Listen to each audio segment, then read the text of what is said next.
اسے میں نے بڑا کلوزلی اس پر کام کیا، اور یہ جامع مسجد بھی خوبصورت ترین جامع مسجد ہے جو کہ کسی بھی یونیورسٹی میں ہو سکتی ہے یا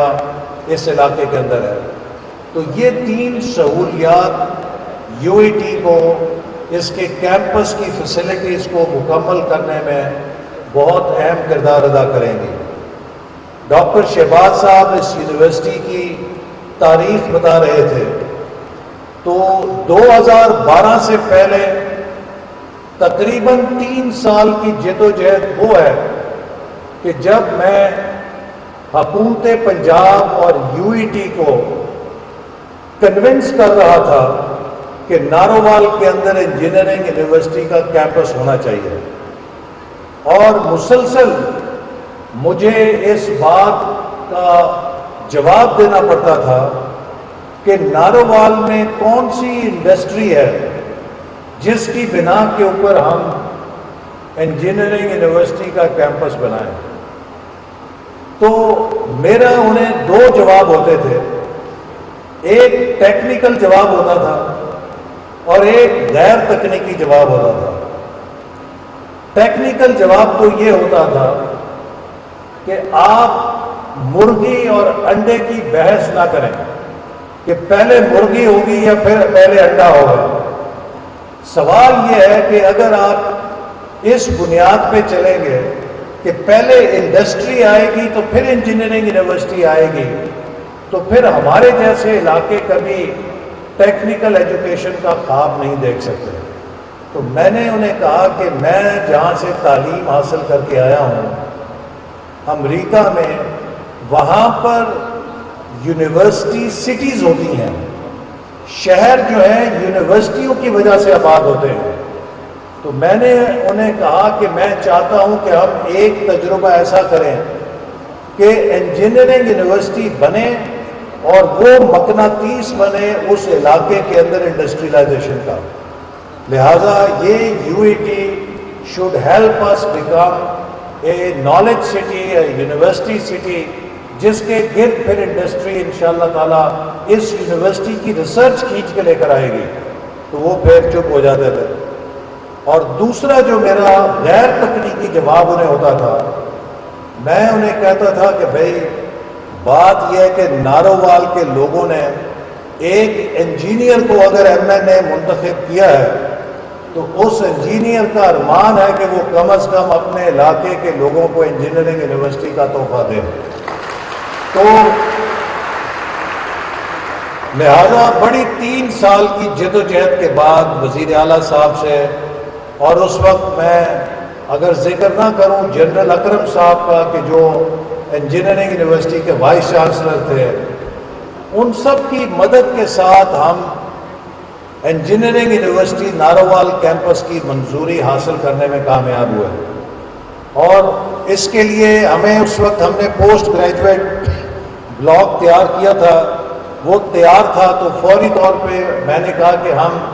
اسی کو یونیورسٹی کے لیے حاضر کر دیں گے، آپ کلاسیں اس سال سے شروع کریں۔ لہٰذا اس طرح وہ کلاسز شروع ہوئیں، اور شروع کے چند سالوں میں ہاسٹل کے لیے بھی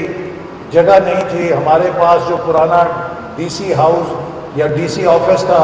اس کو ہم نے عارضی طور پہ ہاسٹل کے لیے کچھ سال استعمال کیا۔ لیکن ہر بڑے منصوبے کا آغاز پہلے قدم سے ہوتا ہے۔ اگر آپ انتظار کریں کہ سب اسباب پورے ہو جائیں گے پھر ہم کوئی بڑا کام کریں گے، تو نہ کبھی اسباب پورے ہوتے ہیں اور نہ بڑا کام ہوتا ہے۔ تو اللہ تعالیٰ کے فضل سے آج میں کہہ سکتا ہوں کہ یو ای ٹی نارووال کو پاکستان کے بہترین انجینئرنگ کیمپسز کے اندر شمار کیا جا سکتا ہے، اور انشاءاللہ تعالیٰ چند سالوں کے اندر مجھے یقین ہے کہ یو ای ٹی نارووال کا میرٹ جو ہے یو ای ٹی لاہور سے اوپر چلا جائے گا، اس لیے کہ جو فیسلٹیز یہاں پر آ چکی ہیں اور جو مستقبل کے پلانز ہیں، اس کے نتیجے میں پاکستان کے اندر U E T Narowal engineering research اور انجینئرنگ انڈسٹری لنکیجز کے لیے بہترین ادارہ پاکستان کا انشاءاللہ تعالی بن کر ابھرے گا۔ ابھی انوویشن سینٹر کے لیے ہم نے 1 ارب روپے کا انڈاؤمنٹ فنڈ منظور کرایا ہے، اور آخری سال کا جو 30 جون کو ختم ہو رہا تھا، بڑی تگ و دو کر کے وزارت خزانہ سے، اے جی پی آر آفس سے رات کو 9 بجے تک بینک کی حبیب بینک کی برانچ کو کھلا رکھ کر، تو جس طریقے سے میں چاہتا تھا کہ وہ فنڈ لیپس نہ ہوں اور وہ یونیورسٹی کے پاس پہنچ جائیں، ہمیں کامیابی ہوئی کہ رات 9 بجے جب وہ فنڈ ڈپازٹ ہو گیا، ٹرانسفر ہو گیا آخری دن، اور ہم نے اسے لیپس ہونے سے بچا لیا۔ تو اب اس انوویشن سینٹر کے پاس 1 ارب روپے کی انڈاؤمنٹ گرانٹ موجود ہے، جس کے منافع سے یہ اپنی ایکٹیویٹیز کے لیے کسی حکومت کے پیسوں یا بجٹ کا محتاج نہیں ہے۔ اب یہ ہمیشہ خود کفیل ہے کہ اس انڈاؤمنٹ فنڈ سے یہ اپنا کام چلا سکے گا۔ اسی طرح انجینئرنگ یونیورسٹی سے ہم نے 2017 اور 18 میں 4 پاکستان میں ٹیکنالوجی کے نیشنل سینٹرز بنائے، آرٹیفیشل انٹیلیجنس کا، سائبر سیکیورٹی کا، بگ ڈیٹا کلاؤڈ کمپیوٹنگ کا، اور آٹومیشن اینڈ روبوٹکس کا۔ یہ 4 سینٹرز جو ہیں پاکستان کی اس وقت 12-15 انجینئرنگ یونیورسٹیز میں ان کی لیبارٹریز کے ساتھ نیٹ ورک کر کے چل رہے ہیں، اور انہوں نے پاکستان کو کم از کم 10 سال ان شعبوں کے اندر آگے لا کے کھڑا کر دیا ہے۔ اگر ہم یہ 2017-18 میں، آج ہر کوئی آرٹیفیشل انٹیلیجنس کی بات کر رہا ہے، لیکن 2017 میں کسی کو نہیں پتا تھا کہ یہ آرٹیفیشل انٹیلیجنس کس بلا کا نام ہے، ہمارے ملک کے اندر کم از کم کسی کو اس کا اختیار نہیں تھا۔ لیکن اس وقت ہم نے آرٹیفیشل انٹیلیجنس کا نیشنل سینٹر آف ایکسلنس بنایا، cyber security, big data cloud computing, اور اسی طرح آٹومیشن روبوٹکس کا۔ یہ میں نوجوانوں کو بتانا چاہتا ہوں کہ ہمارا اور دوسروں کا کیا فرق ہے۔ ہمارے بعد جو لوگ آئے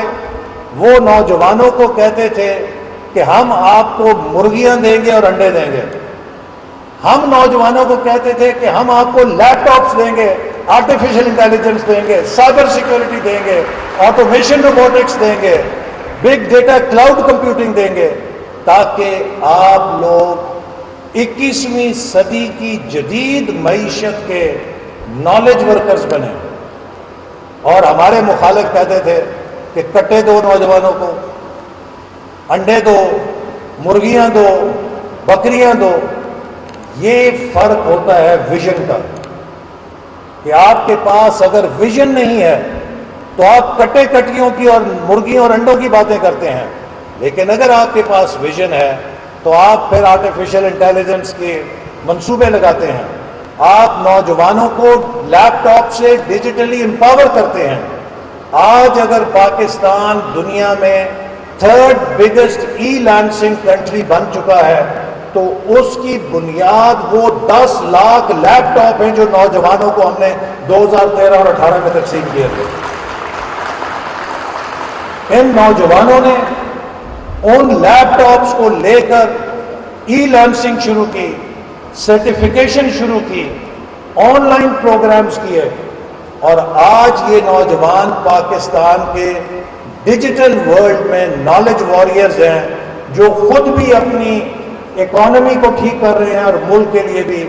زر مبادلہ کما رہے ہیں۔ تو میں یہ عرض کرنا چاہتا ہوں کہ آج ہم نے جن سہولتوں کا افتتاح کیا ہے، اور اب آنے والے وقت میں 2 اور منصوبے UAT نارووال میں شروع ہوں گے۔ اس میں ایک منصوبہ ہے national centre for quantum computing کا۔ جیسے 2017 میں ہمارے ملک میں کسی کو آرٹیفیشل انٹیلیجنس کی بات نہیں سمجھ آتی تھی، آج اسی طرح کوانٹم کمپیوٹنگ جو ہے وہ بھی کوئی دور کی انہونی سی بات لگتی ہے، لیکن چند سالوں کے اندر کوانٹم کمپیوٹنگ جو ہے وہ پوری آئی ٹی انڈسٹری کو اسی طرح تباہ کر دے گی، جس کی مثال آپ ایسے لے لیں کہ آج کا جو سپر کمپیوٹر ہے وہ آنے والی کوانٹم کمپیوٹنگ کے آگے اس کی مثال ایک گدھا گاڑی جیسی ہو جائے گی۔ جو کمپیوٹنگ ہے اس کی سپیڈ اتنی تیز تر ہو جائے گی کہ آج جن مسئلوں کو سلجھانے کے لیے آپ کو سپر کمپیوٹر سے 40 دن لگتے ہیں، کوانٹم کمپیوٹنگ سے وہ مسئلے 4 سیکنڈ کے اندر حل ہو جائیں گے۔ تو آنے والے وقت کی اس صلاحیت کو اپنے اندر پیدا کرنے کے لیے ضروری ہے کہ آج سے ہم اس کے ریسرچ سینٹر کھولیں۔ اسی طرح institute of manufacturing UIT Narowal میں ہم کھول رہے ہیں، جس کا مقصد یہ ہے کہ اس ریجن کے اندر جتنے مینوفیکچرنگ کلسٹرز ہیں، چاہے وہ سیالکوٹ کے اندر سپورٹس اور سرجیکل کا کلسٹر ہے، چاہے وہ گجرانوالہ وزیر آباد کے اندر انجینئرنگ انڈسٹری کے کلسٹر ہے، چاہے وہ گجرات کے اندر فین انڈسٹری کا کلسٹر ہے، پوری دنیا میں ٹیکنالوجی مینوفیکچرنگ کو تبدیل کر رہی ہے۔ لہٰذا انجینئرنگ یونیورسٹی نارووال کا انسٹیٹیوٹ آف مینوفیکچرنگ انڈسٹری کے ساتھ مل کر انہیں نئی ٹیکنالوجی کے ساتھ لنک کرے گا تاکہ وہ دنیا میں بہترین مسابقتی صلاحیت کو پیدا کریں اور پاکستان کے لیے ایکسپورٹس میں نمایاں اضافہ کرنے کے قابل ہو سکے۔ چونکہ پاکستان کو اگر ہم نے مستحکم کرنا ہے تو اس کا ایک ہی راستہ ہے کہ ہم پاکستان کی ایکسپورٹس میں دن دگنی رات چوگنی ترقی کریں۔ تو institute of manufacturing engineering university کی ریسرچ کو اس پورے ریجن کی انڈسٹری کے ساتھ جوڑے گا اور ان کو دنیا کے بہترین سلوشن لا کر اس قابل کرے گا کہ وہ دنیا میں اپنی ایکسپورٹس کو زیادہ سے زیادہ فروغ دے سکیں۔ میں امید کرتا ہوں کہ جو ہماری اس یونیورسٹی کی فیکلٹی ہے اور اسٹوڈنٹس ہیں وہ انوویشن کے اندر اپنا نام پیدا کریں گے، اور میں ہمیشہ سے یہ کہتا رہا ہوں کہ اس UIT نارووال کو بنانے کے پیچھے میرا خواب یہ ہے کہ یہ پاکستان کی MIT بنے، جیسے امریکہ میں MIT جو ہے میساچیوسیٹس انسٹیٹیوٹ آف ٹیکنالوجی، وہ ان کی انجینئرنگ اور ٹیکنالوجی کے اندر سب سے بڑا پاور ہاؤس ہے کہ جس کے سب سے زیادہ پیٹنٹس جو ہیں وہ رجسٹر ہوتے ہیں۔ اسی طرح UIT نارووال کو بھی پاکستان کے اندر انجینئرنگ اور ٹیکنالوجی کا ایک پاور ہاؤس بننا چاہیے کہ جس کی انوویشن اس کی پوری معیشت کو، اس کی رفتار کو چار چاند لگائے۔ اور مجھے یقین ہے کہ انشاءاللہ تعالیٰ جو ہمارے نوجوان ہیں اور جو ہمارے اساتذہ ہیں وہ اس کام کو بخوبی مل کر سکتے ہیں اور اسے کریں گے۔ آج پاکستان کو ہم نے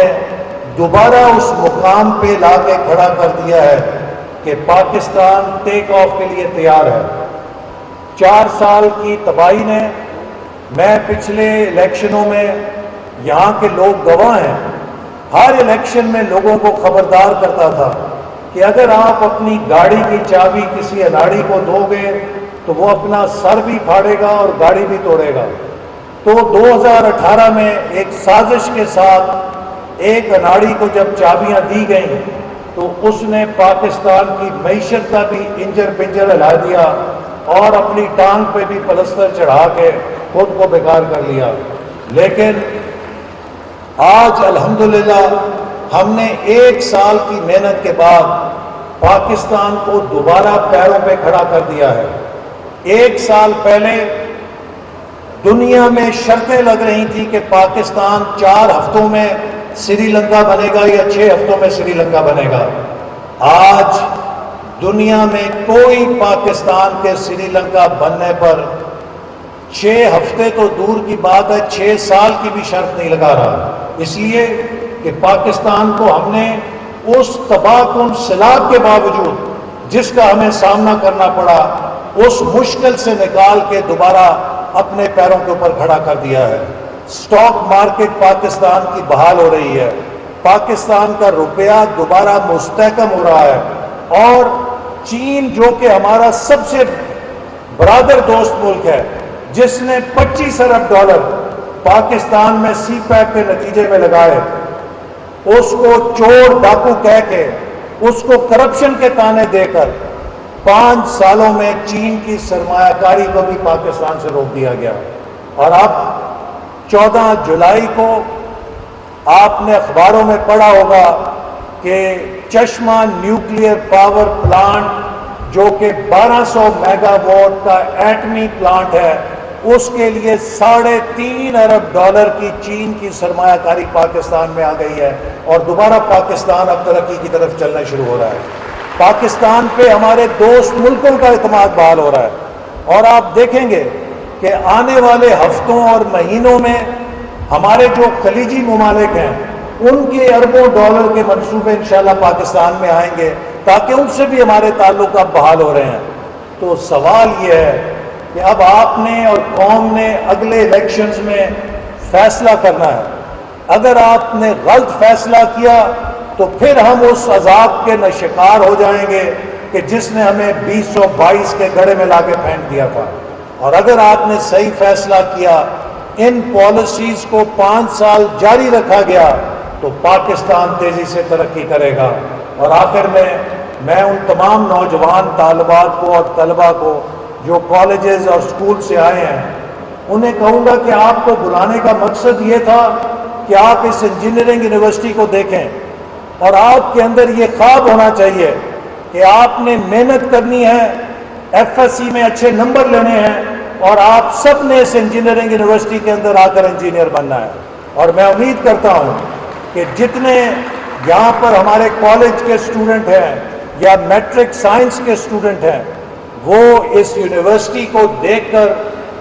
اپنا گول بنائیں گے کہ ہم نے اب محنت کرنی ہے، پڑھنا ہے، اور اس یونیورسٹی کے اندر داخل ہو کر ایک پراؤڈ UATN بننا ہے۔ انہی الفاظ کے ساتھ میں آپ سب کا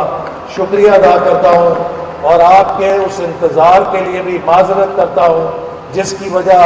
ایک اور تعلیمی ادارے کا افتتاح تھا، جس کی تقریب میں تھوڑی ہمیں تاخیر ہو گئی، لیکن آپ سب نے آ کر ہمارا حوصلہ بڑھایا۔ انسٹیٹیوٹ آف انجینئرز کے لوگ جو آئے، اور جو ہمارے بزنس کے نمائندے ہمارے علاقوں سے آئے، چیمبرز کے نمائندے آئے، اور لاہور UAT سے جو لوگ آئے،